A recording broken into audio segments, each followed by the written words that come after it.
Okay, I'm making bread right now. I'm preparing it for the oven. So, I'm going to talk to you while I do that. Hopefully you can hear me. The volume as well.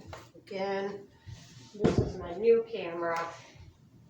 My Amazon Fire, which I'm not impressed with at all.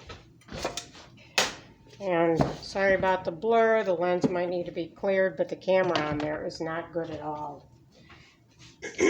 Anyway, so this one, oh, my bread just sunk. Dang it. This one is one about something I experienced that I learned. Now there's this, I don't know if you've ever seen them, but there's a, there'll be a list. Most people have seen them. You just got to think long enough about it. You'll see a list saying, up and coming entrepreneurs, up and coming small businesses, up and coming, whatever, future Fortune 500, or 400 companies.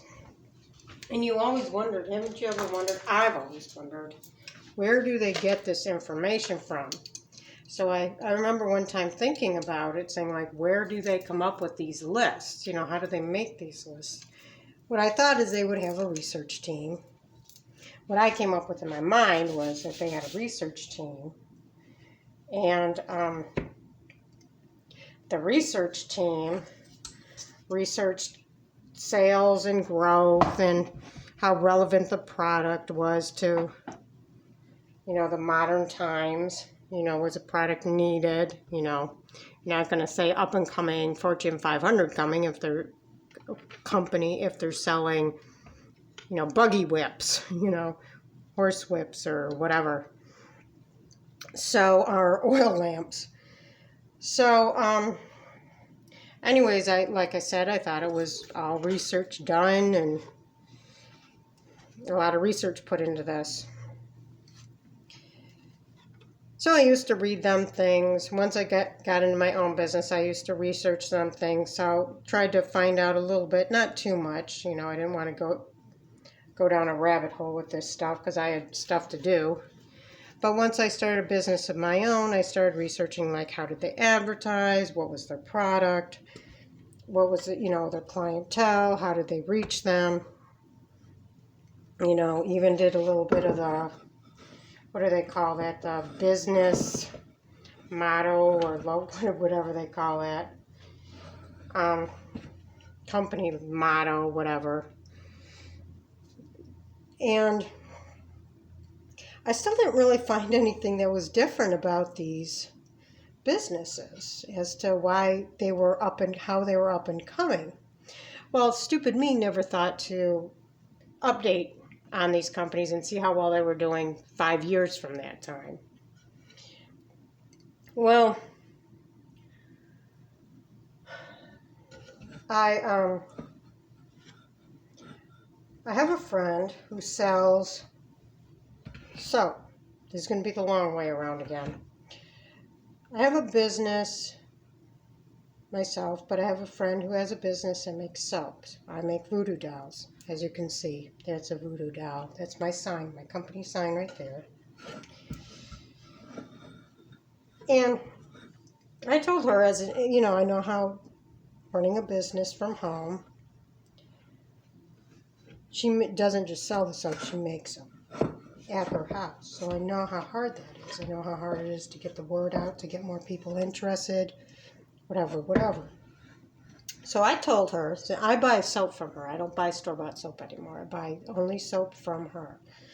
The business is called Sensationally Simple Scents. She makes her own soaps, literally. She makes them in her basement. She used to have a brick and mortar store, but she couldn't afford it anymore, so she took all her stuff out, put it back in her basement, and started doing it from there again. So I told her I would help her. If she didn't mind, I could help her get her business name out. I could be making Facebook posts, YouTube videos, TikTok, use Instagram, Tumblr, all these venues to get the word of her business out, hashtagging, all that stuff. I don't have many friends. I have hardly any followers on any of my videos, any of my TikToks or Instagrams. But it's just one more way. A lot of the stuff is just really product recognition. So the more your name gets out there, people recognize it. Maybe not even ever having tried it, they see the name so much, they'll say, oh, this is a reliable company, or, oh, this has been out for a while. I see this name here, let me try their product, just because they see it so much, the business name. So anyway, she said okay, and we didn't really make a deal, because she says, well, I says, I would like to get into this only with businesses and products that I actually use. I don't know how good I'd be at it. So let's just put off, any compensation talk. Now, this was like 2 or 3 years ago. And we haven't updated that talk. I don't think I've been doing much good. But I think every little bit helps, just getting that word out there. So anyways, that... now here we get to the point.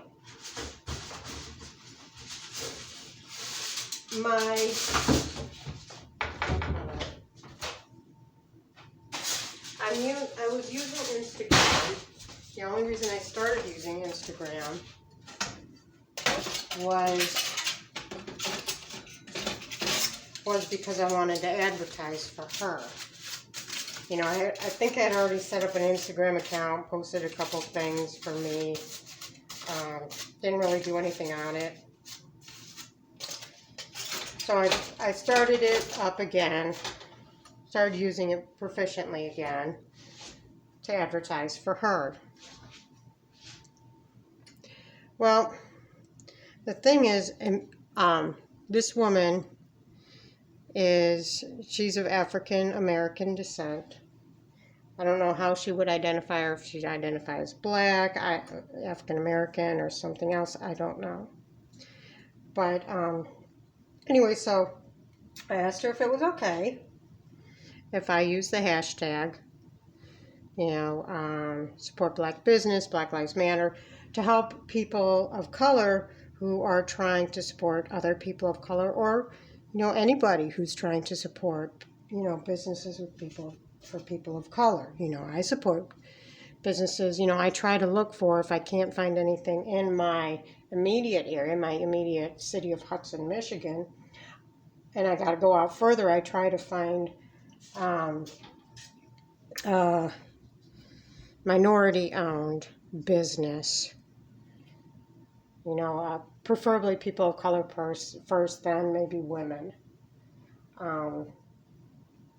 To whether it be, a t-shirt I wanted to buy, made t-shirt, homemade t-shirt, or whatever.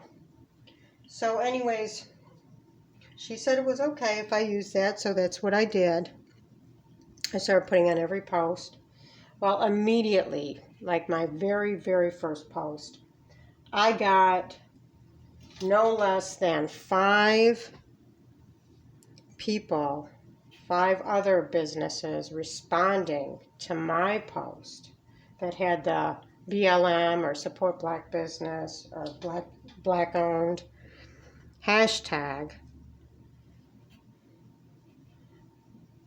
Well, anyways, these businesses that messaged me were advertising businesses, also on Instagram. And like I said, no less than 5 on my very first post. And they were wanting me to pay them a certain amount of money, and they said they'd advertise the business. I told them it wasn't my business, it was my friend's business, but my friend works full-time, and she has 2 kids who still live at home. So she works full-time somewhere else, not making the soaps. The soap is a side gig. She wants it to become full-time. That's why I told her I'd advertise for her. because, she doesn't have the time, and I would prefer her to be doing the soaps rather than, doing the job she does. And so anyways, I told the business, as I said, this is my friend's business, not mine. I'm doing advertising for her because she doesn't have time. And I did pay one company, I think it was $30 or $35 to advertise for me. And I'll tell you what, it wasn't worth it. Because they only put one post on there, and it wasn't a good post, and it didn't have any contact information about, like I put that this was not my business, it was my friend's business, and they said make up a post and we'll put, somehow they made it sound like they were going to put the contact information in there. So I made up the post, and they didn't put the contact, they put me as the contact information. And I don't know, I was furious about that, so I'm not going to do that again. I don't know if it was a bot that was handling the transaction or what, but it really ticked me off. I don't think it got her any more business either. So basically, Instagram, every time I would like to add, I should add this. Instagram is, from what I can see, like if you're running a business and you're advertising on Instagram is just the modern ad newspaper. You know how you used to get them penny savers in the mail? And you never read them unless you were looking for something specific, like a specific coupon for a restaurant that advertised in that paper and had that coupon in that paper. Or if you were looking for a vehicle, and you're looking for a used vehicle and you look in that paper for the ads for the used vehicles. So anyways,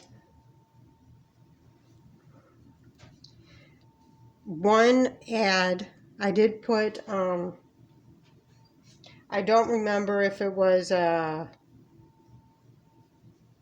should say that all these businesses that contacted me were all these ad businesses that contacted me were businesses that specifically advertised for people of color. I shouldn't say people of color, African. It was mostly African American. There was a couple people, agencies that worked with all people of color, but most of them were just for African American people. So I don't remember if it was a black-only advertising agency or it was just some advertising agency, a generic one. But they contacted me one time recently when I put up a free ad, just hashtagging it, posting it through my own account of the for the Sensation Simple Scents. They contacted me saying, what did they say? We're going to our new list of upcoming small businesses will be coming out in the next, couple months. If you would like to be featured in our magazine, whatever, as an up-and-coming business, contact us. And so I thought, I always wondered how this worked, right? So I contacted them. I says, I would be interested. How does this work? And they said, you'll be featured as an up-and-coming business if you pay us. And I can't remember how much it was. But they said, if you pay us this much money, we'll feature you as an up-and-coming business in our next, whatever it was, magazine or post or whatever. And that's when it hit me. That's how they get up and coming businesses. They're not doing any research other than researching, the businesses to try and get them to pay them, see if they can afford to pay them the money to feature them in their article. So these up and coming businesses are not up and coming. They're just wealthy enough to be able to afford to be advertised in the magazine. So if you're as disappointed as I am, and I don't know if it's really worth it. At one time, of course, it would have been worth it when pre-internet, but now the media is so splintered. It would have been great pre-television, but now media is so splintered. You got radio, TV, magazines, newspapers, them in print. Then you have everything online. You have YouTube and TikTok and Snapchat, and then you got all these things dividing our entertainment. And them articles are entertainment. For the most part, they're entertainment. That you can't, I don't know if you could get enough people to read the one article to make that big of a difference in a business. I mean, unless you do something like, well, maybe not even Oprah now, because Oprah's, everything's so splintered with Oprah now that she's got her own, she took off her daytime TV show and she's got her own channel, her own channel. I just don't think even if you get on Oprah's favorite things list, that would probably help a lot.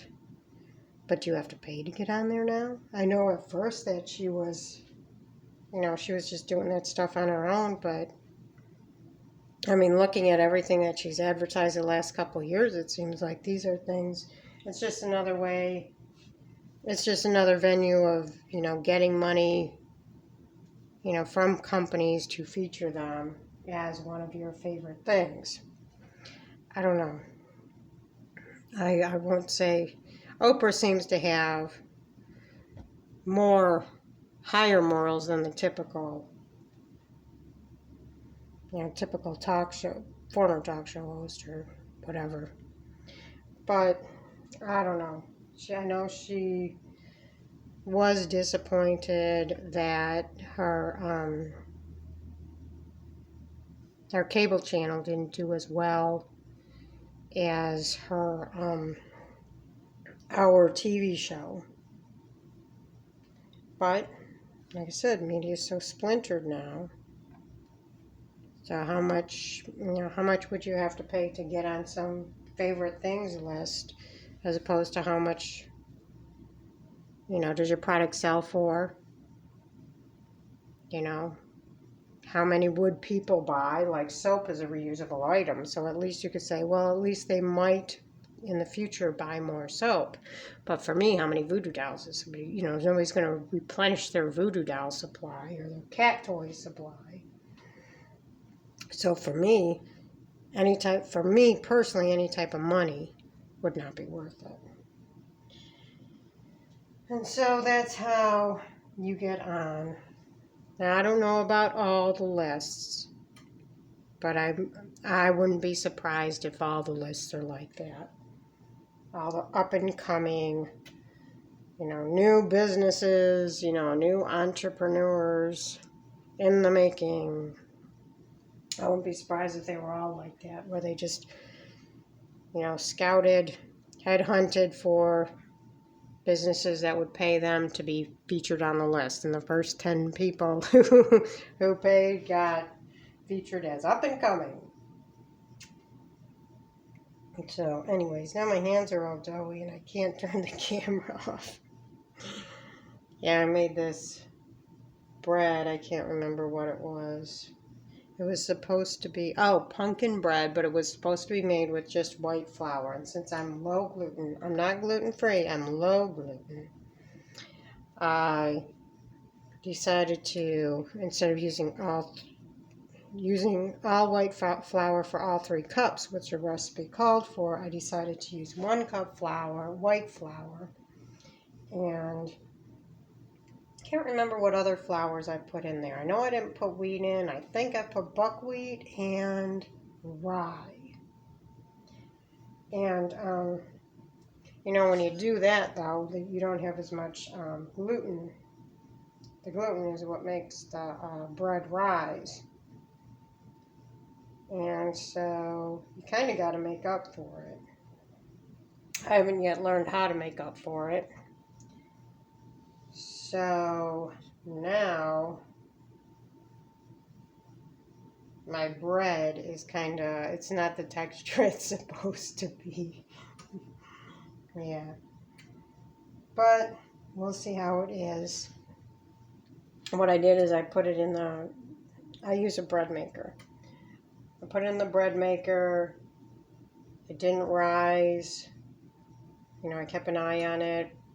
Right before it was ready to go to bake, it still hadn't risen enough yet, so I took it out of the bread maker and let it rise for a couple hours on the countertop. And a few days ago, I made what they call bubble bread. And that, you took the bread, you just put it on the dough cycle. Different bread, you know, totally different recipe.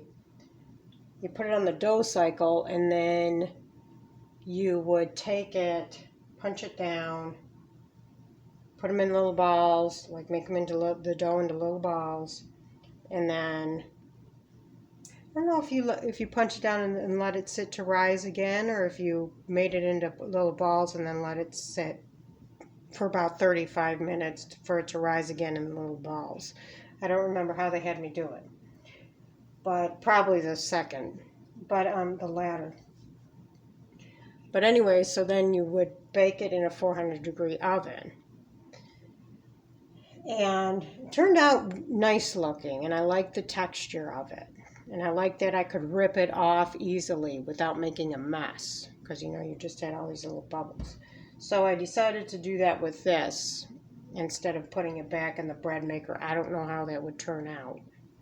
You know, I let it rise, punched it down again. I think I let it rise again I did let it rise again for another like half hour. It came up, and as soon as I started talking to you, and I, you know, when I simply moved the bread maker machine, you know, what do you call it, the bread maker pan that it was still in, the thing sunk again. So I don't think it's going to rise very well. I'm going to give it another half hour. We'll see how it works out. Glad I did it, though. I like experimenting with the bread. You know. Anyway, so now I've got to clean off my hands.